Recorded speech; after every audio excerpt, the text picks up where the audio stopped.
be tested in the Americas, Africa, and Asia, which is great because Africa, has been long suffering there. And so they're enrolling 4,500 gay and bisexual men along with transgender women, and they're pulling from groups that have the highest rates of new infections. So they're testing it in the quote unquote hotspots. So very, very interesting. And they have really high hopes for this. And they said that here in the U.S., the CDC has reported that new HIV diagnoses have declined by almost 20%, mostly among white gay and bisexual men, but they're on the rise for men of color and transgender women and youth. So this could be one of those easy things that the younger they are, you know what I mean? Yeah. That if it works out. So we'll keep our fingers crossed that they have a lot of success with it. Yeah. And the thing is that when you're dealing with any research into any antiviral thing, I mean, all I keep thinking, and this is wonderful because there's just hundreds of thousands of people around the world that are dealing with this and the economic issues involved in it and all that. But this is a virus. Yeah. What if it leads to like something for the common cold? Yeah. I mean, it's a virus. If they can finally figure out how to really, really stop that, maybe it can go over because there's a lot of, there's so many, it seems to be that the large part of a lot of things are going on. I mean, you've got bad gut bacteria or bad gut viruses or what's going on or everything that's related to that. Yep. And it's very rarely that any research it's just, that's it. That's the one thing they're using it for. Yep. So where else this could lead would be spectacular. Yeah, no, it would be great. It's just the only thing that whenever I read stuff like this, and we've done this to ourselves. Have you read about the superbug? Oh, yeah. It just, that there's several out there and the antibiotics aren't working. And I blame helicopter parents for that. Demanding antibiotics for sniffles. Oh, yeah, just when they had it and they're going through there and it just, like I said, if you take this, you'll be better in, a week and a half. Or if you don't, it'll be like a week and 4 days. But nobody wants to do that. I mean, I'm allergic to pretty much all antibiotics. Are you really?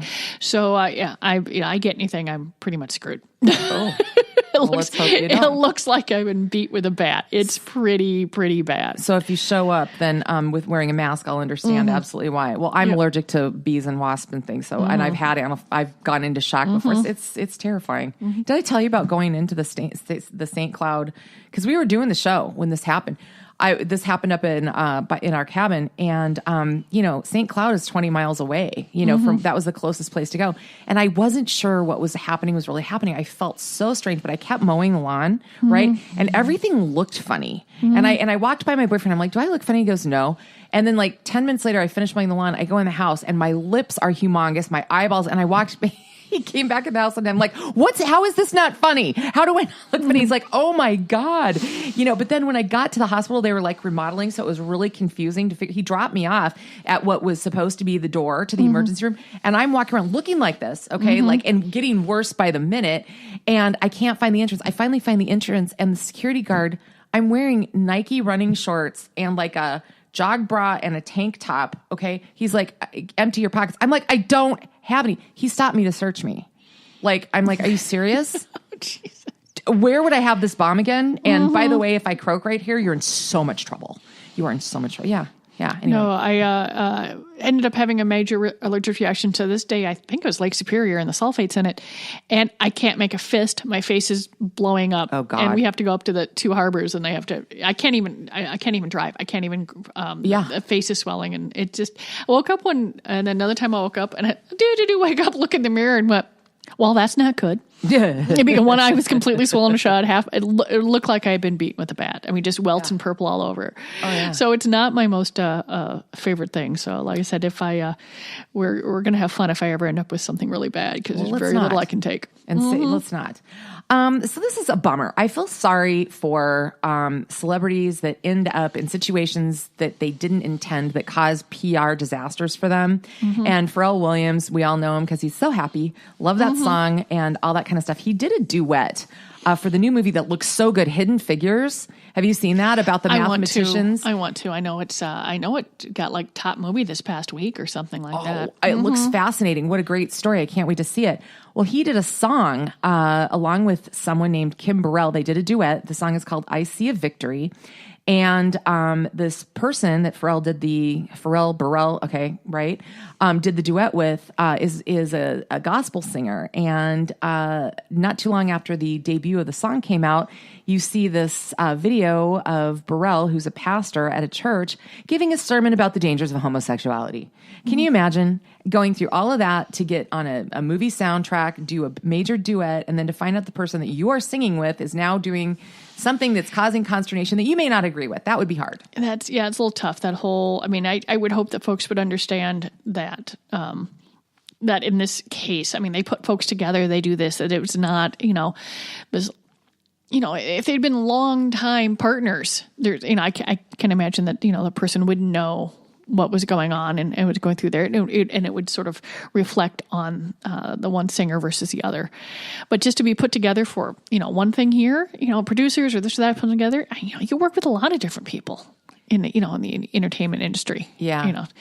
But I think that these people, I think it's safe to say, especially when you look at how many people have declined to, for example, align themselves in any way with the incoming administration by refusing to perform. You perform something in good faith and probably didn't see this coming. I just think that I feel like he was dragged into it without per se necessarily a choice. Yeah. And I think that's too bad. The rest of the folks that have time to say, no, I will take that gig or no, I won't. And because they have the chance, fine. But that's me. There's like I said, if they'd been buddies since they were 2 years old, he might have a reason to go, why are you friends with this person? Especially with what's going on in the rest of your life and who your friends might be and the world that you live in.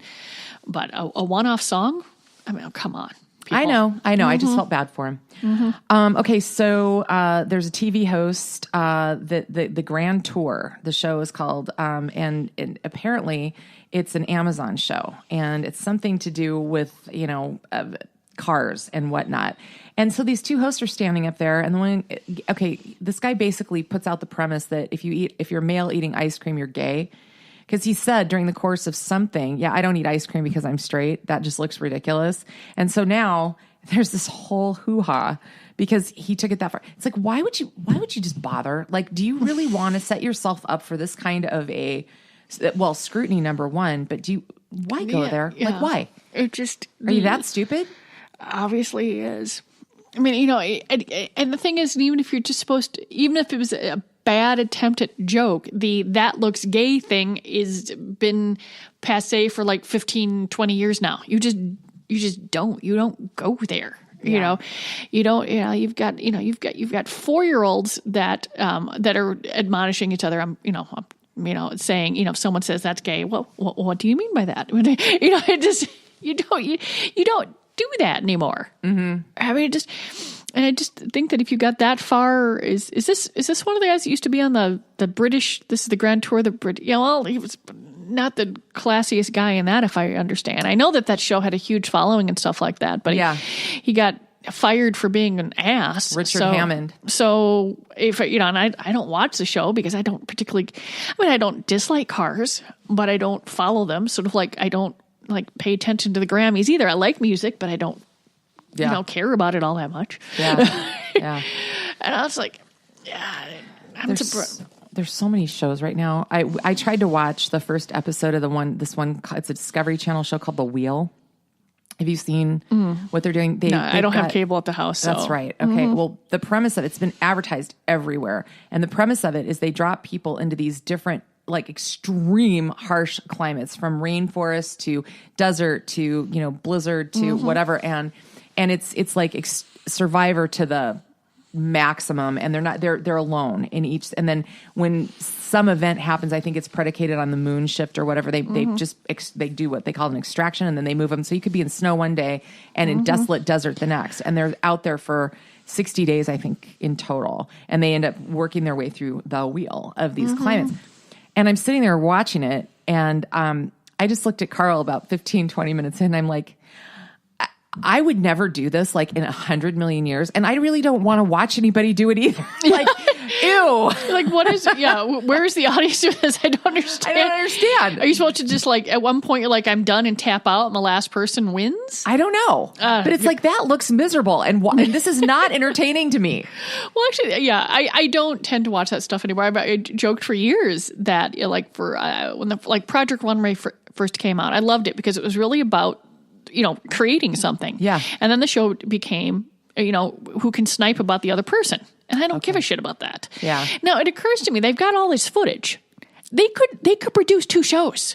They could produce a show about the inner bitching, and they could produce a show about the actual product. Yeah. Actual design. Put one of them online, whichever, but you could, I would watch the original show. Yeah. Interesting. Yeah. And I don't get it. Actually, what I discovered, and I guess the show's almost a year old now, is something by a gal that I guess was local, Maria Bramford, like Lady Dynamite. It's on Netflix, and she did like a 12 half-hour thing, and I'm just like, it's so weird. And it's got a whole bunch of great people in it, and cameos like crazy, and it's a weird sense of humor, and I'm enjoying it thoroughly. Okay, Lady Dynamite. Okay, yeah. I will check. And it's a little manic, and I'm like, but I know people who know her. Do you really? I said, I bet I do. I mean, I grew up here in Duluth, and she had started out here in the comedy clubs. There's no way that folks we don't know her, but I'm just like, I just thought, I'm like, how did I not know about this? I don't know. It popped up in an article about Judd Apatow the other day or something, and I just went, well, what's this? I went, huh? Well, this is pretty funny. I'll have to check it out. Mm-hmm. That sounds good. We need to move to Asia for a couple of interesting stories. I think it's safe to say that Japan is pretty well known for being germophobic. Mm-hmm. They really are. And close quarters, they have no choice. Well, and in good spirit, they have come up with literally these dispensers that are in Narita Airport, and they are smartphone wipes in the restrooms. So even after you do your business and you wash your hands, you can make sure that none of the bathroom goo got on your smartphone. Thank you, Japan. These are, I'm pretty sure that purses and smartphones are probably the most disgusting things that we touch all day long. What cracks me up about it is they've got next to the dispensers, they've got like an instructional video. Like, what's confusing about wipe the fucking thing off? Like, it's pretty straightforward to me. I don't know. Well, hopefully it comes in multiple languages, because I'd probably be going, is there something here that I don't know? Because there is a video. What did I possibly not know? I have to admit, I would be curious. Yeah. Mm-hmm. There was a landmark case in China. A transgender man actually, and this is very surprising. Transgender man there in China won a landmark legal challenge against a wrongful dismissal. And this is being described as the country's first ever discrimination case. And he actually made it. And so the judge did not force the company to apologize. And they didn't officially say that the dismissal was related to his gender identity, but he was awarded a month's wages because they let him go immediately after hiring him, and he was alleging it's because of his transgender. So in a place like China, to have even gotten that far that's why it made international news, because before this sort of thing had not even been acknowledged. So congratulations to that community for making at least a small step. Yeah. We keep going forward. Yeah, there might be some, backward, but generally the human populace tries to do good. Yes. That's what I have to believe. Otherwise, I will go insane. Yes. Yes. So I have to tell you, the Hatchimals, did you even know what those were going into Christmas? I still don't know what they are. Don't you really? No, okay. no. If it's a kid thing, I am. But my kids way too old for that. Yeah. Okay. Mm-hmm. Well, it's like a Furby looking kind of thing, and they're kind of these bird looking creatures that hatch out of eggs. Okay. Okay. Hatchimals, which that kind of sounds like fun. Whatever. So now there's this whole story. And it kind of started off in Canada, where these people are going back to the company and seeking compensation because they're allegedly saying filthy things. And like the one dad said he bought his 6-year-old this Hatchimal, and he goes, I'm pretty sure it says fuck me. And I know I shouldn't be laughing because these are for kids, but I'm sorry if somebody at the factory was able to get a few of these go fuck me. I think that's funny. I know that's terrible. I know. I people hear these things, and I think it's sort of like the human mind will see faces in anything. They will try and make a order out of what they see, which is why you can like look at you look up at the clouds and you see things, and you look at, the human, I mean, speaking of studies, there's studies and studies after this. And I think more than likely the human ear is going to try and hear something, because I hear things wrong all the time. And once you've heard it, that's it. You can't like sort of unhear it. Yeah. And I mean, there's